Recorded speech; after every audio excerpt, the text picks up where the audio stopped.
All right, check the mic. Instant reaction. We just heard the news a little while ago, Sam. Mike Tomlin has stepped down as Pittsburgh Steelers head coach.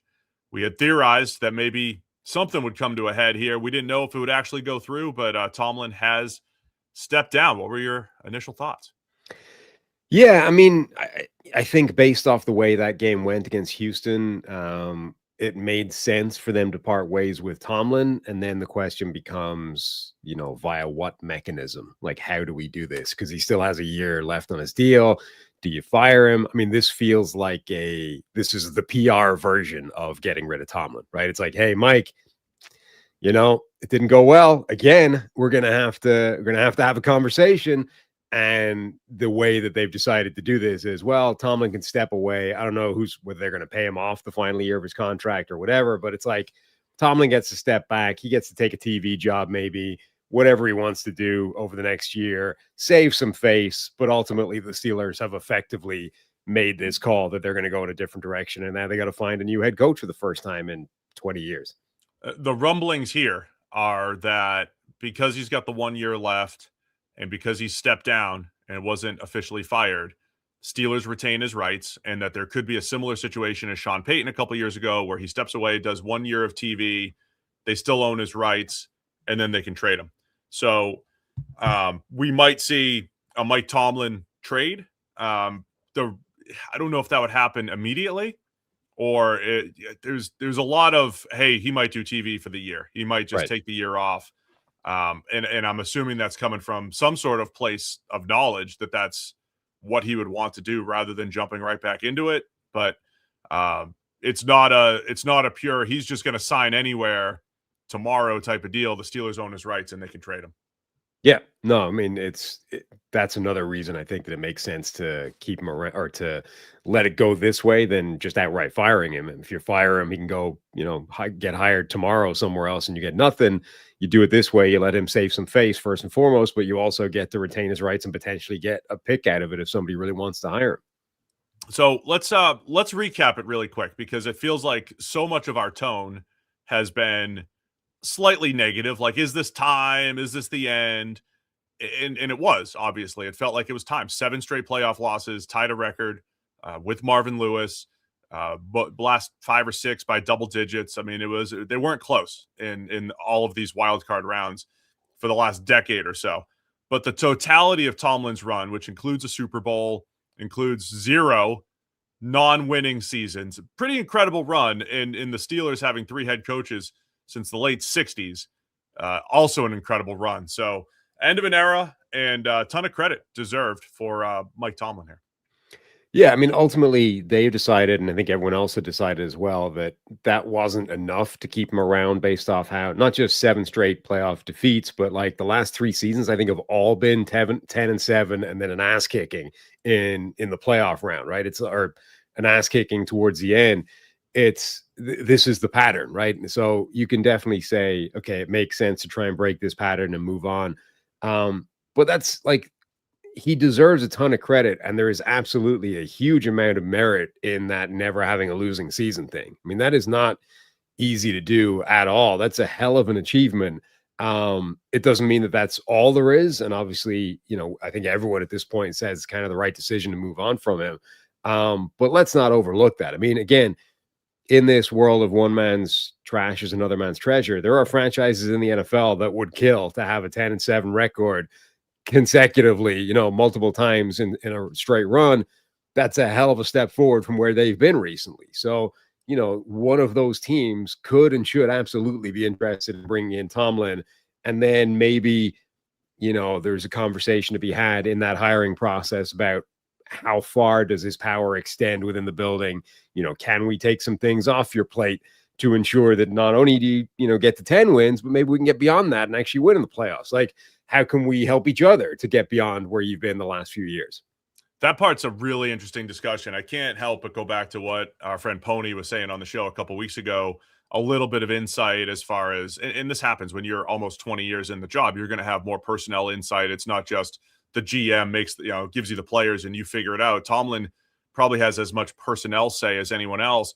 So there's some similarities maybe to the Bill Belichick conversation where Bill was the official GM and he had final say on everything. But Tomlin's got a pretty big chunk in Pittsburgh. So I think that's going to be the interesting discussions if he was to talk to the Giants or whoever he's talking to next, whether it's this year or next year. You're right. Like, how much power do you need at this point in your career? Because Tomlin can also, I'm not saying he can pick any job he wants, but he's got a good enough track record that, like you said, teams that just want some stability, he'd be a really good selection. He'd be a really good choice for them. The other thing, one of my takeaways on this two things can be true standpoint, so much of a coach's success is tied to the quarterback. And we talk about the non-losing seasons, but when he had Big Ben, who was, a top 4 to 6 quarterback of his era, right? When he had Big Ben, they were competing for, Super Bowls and AFC championships. They weren't just 9 and 10 win teams, right? They were very, very good teams who were going to the divisional round and beyond in the playoffs. Since he lost Big Ben declined. They never really replaced him. And you could say, well, Tomlin had a hand in bringing in Russell Wilson or bringing in Aaron Rodgers, but they were this team that never picked in the top 10. They never really had a chance to fully replace Roethlisberger at quarterback. And so it's almost like I give them credit for staying competitive regardless of the quarterback situation. But then there were also those tendencies of you're losing games that you're not supposed to lose. You're winning games you're not supposed to win. The consistency there was incredible. So I think both of those things are true. But high level, when you gave Tomlin a high-end quarterback, they were competing for championships, and he hasn't had that in a while now. I think that part is what makes it, like, you could easily construct an argument that says, look, if he's been able to win 10 wins every single season with this collection of quarterbacks that don't really belong starting for high-level teams anymore, including Aaron Rodgers at this point. Like, Rodgers, is still able to play and is still able to play at a solid level, but, like, there's no other playoff team in the NFL that would swap their quarterback for Aaron Rodgers off the top of my head. So like since they had that high level version of Roethlisberger, even predating the declined version, they just haven't had the quarterback that could realistically go and win a Super Bowl. So you could easily construct an argument that says, look, if he's able to get 10 wins with this collection of quarterbacks, what would happen if you just plugged, a high level quarterback onto that roster? Like if they suddenly stumbled upon, a Josh Allen, even a Trevor Lawrence, one of those guys, would he immediately turn back into a Super Bowl contender overnight? And the thing that would argue against that would be, but what about these random games that you so consistently lose against worse teams, right? That can't be explained by the fact that your quarterback isn't as good as he used to be, because you're still favored against these teams. You're still supposed to win these games, and you still find ways of losing them consistently. Like that would say, it doesn't matter. Even if we give him his great quarterback back, he might end up winning, many more games in a regular season. The record might be better, but you're still going to have a game like this where you are clearly part of this losing trend, and that would still show up. All right. So what's next for the Pittsburgh Steelers? We have Aaron Rodgers.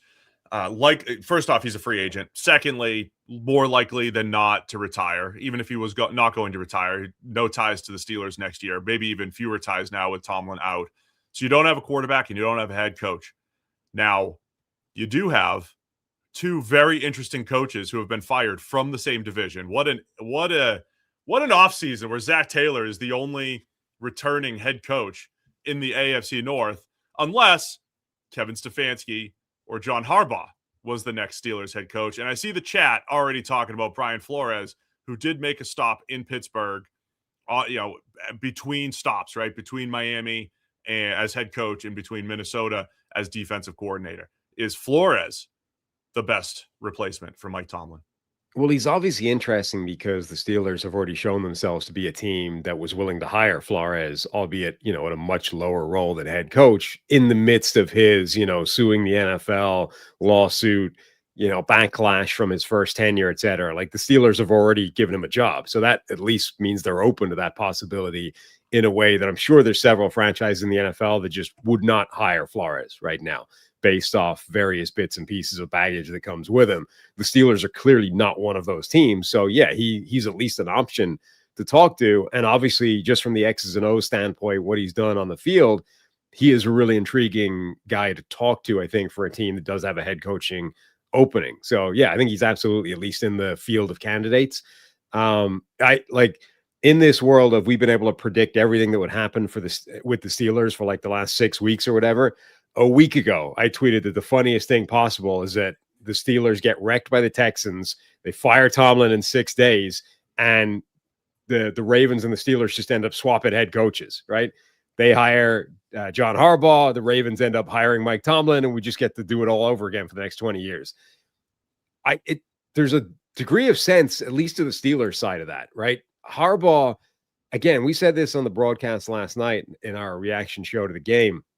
Like, can you imagine how much pressure is on Art Rooney II right now, based off the history that the Steelers have had in terms of head coaching? This is like the 4th hire they've made since 1969.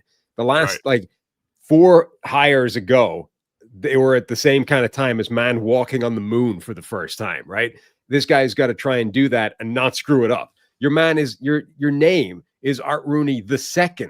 Like, by definition, your entire existence is literally just don't screw up what the guy already built before me, right? And he now has to go out there, make a new head coaching hiring and not make an absolute balls of it, right? What if you hire Nathaniel Hackett? What if you hire Josh McDaniels? What if you hire the worst possible guy?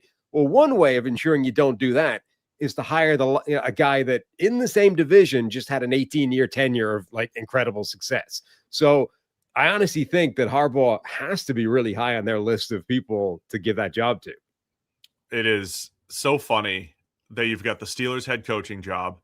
You have the Packers quarterback situation, right? 3 quarterbacks over 30, 40 years, whatever it's been. It is crazy that you could have that level of consistency across a couple different organizations. Jordan Love's got a little ways to go before he makes it 40 years, I believe. But still, like the consistency of some of the old school organizations where there's this consistent trend from ownership down, like the Steelers and like the Packers.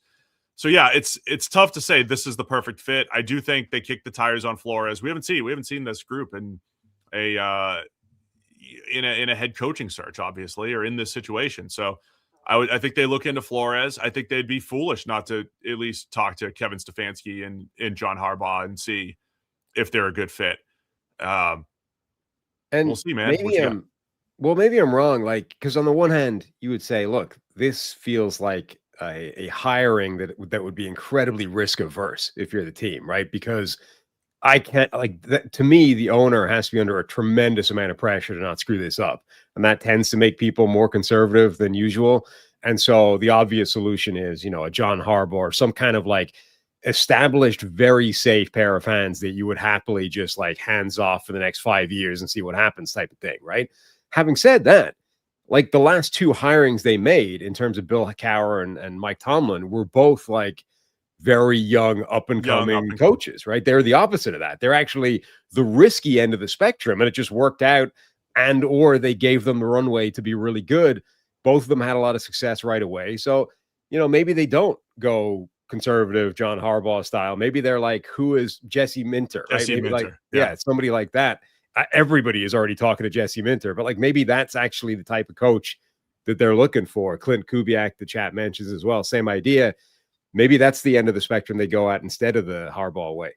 Yeah, Minter came to mind, but as you mentioned, he is literally interviewed or will be interviewed by all 8 teams that have coaching vacancies, with the Steelers now being added to the mix. So Minter in the mix. Yeah, I can't wait to see it play out. Again, I'm pretty honest about this when people are always look to, people like us that comment on the game. Who's a good head coach? Who's like, I still don't know. I don't really know. The other name I'll throw in there, who I'm not saying it's likely or not, but Mike McCarthy, I believe, is a Pittsburgh guy.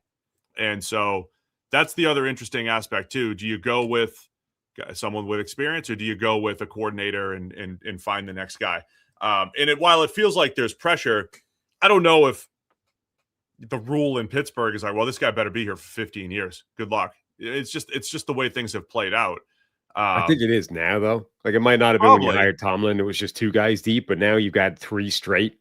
Like, you don't want to be the guy that screws up that legacy. Yeah, I mean, you're not bringing in Pete Carroll, right? Like, you're not bringing in a guy that's in his 70s that's going to last a couple of years. So, it's going to be fascinating. Everything that the Steelers do, because they have a lot of extra draft picks this year, and they don't have a quarterback again, and they haven't solved quarterback since Roethlisberger retired. And they really only made one move to try to solve it long-term, and that was Kenny Pickett. And so they were sitting there in the draft, the worst QB draft of the last, 10 to 15 years. That was the one time. And here we are in this, it might only be a 1 or 2 quarterback draft, and they need one again, even though they have the extra draft pick. So yeah, there's a lot going on in Pittsburgh. We'll see if Omar Khan has a little bit more power with Tomlin gone, if this is more of his roster construction rather than Tomlin. So they're going to be one of the stories of the offseason. Sam, I don't think I've seen this many established coaches. I know we're talking about, hey, Tomlin's time ran out, but like we said, a lot of teams would love to have him. It ran out in Baltimore, but people would love to have John Harbaugh. It ran out in Cleveland, but I think a lot of people would love to have Kevin Stefanski. We haven't seen this many highly touted coaches on the market, I don't think, in a long, long time. So a lot going on here. See if Matt LaFleur, if anything happens with the Packers, that would just add another name to the mix. And this, like, before the sort of all the more recent ones, like this was being talked about as like a relatively shallow coaching pool. Like, it's, man, I don't know if this is the year to want a new head coach because of all the names available. Well, all of a sudden, Harbaugh, Tomlin, like all these established guys that have had incredible success over the last 20 years are now on the market too. Let me throw one more curveball at you. Curt Cignetti. It would not fit the bill of this dude's going to be here for the next 15 years, given that he's in his 60s, I believe. But Curt Cignetti's a Pittsburgh guy, too. He's from the area. He is from the area. And if he wins the Natty on Monday night next week, I'm still surprised NFL teams haven't at least inquired on Cignetti with the speed at which he turned things around at Indiana with supposedly not as good a talent, right? That's the key. It's not because he's not the recruiter. He's the football guy. That would be the type of coach that might transition to the NFL. The guy that's the football coach that just who wins everywhere, but not because he always has the best players. That's what makes Cignetti maybe intriguing compared to other college coaches. Where all the like Urban Meyer was great in college because he recruited, got players in however he did it, but there was no X's and O's genius. There was no football genius behind it necessarily. So. Because he was such a people person. Yeah, he was such a people person. That's why he won. All right, man. It all happened. I stick with us all offseason. This is our favorite stuff to discuss. Coach movement, player movement, the draft, free agency. Offseason at Check the Mic is always fun. We'll be back tomorrow, breaking it all down even more. 9 a.m. Hit subscribe. Press the button, Sam. Hit. We're out of here.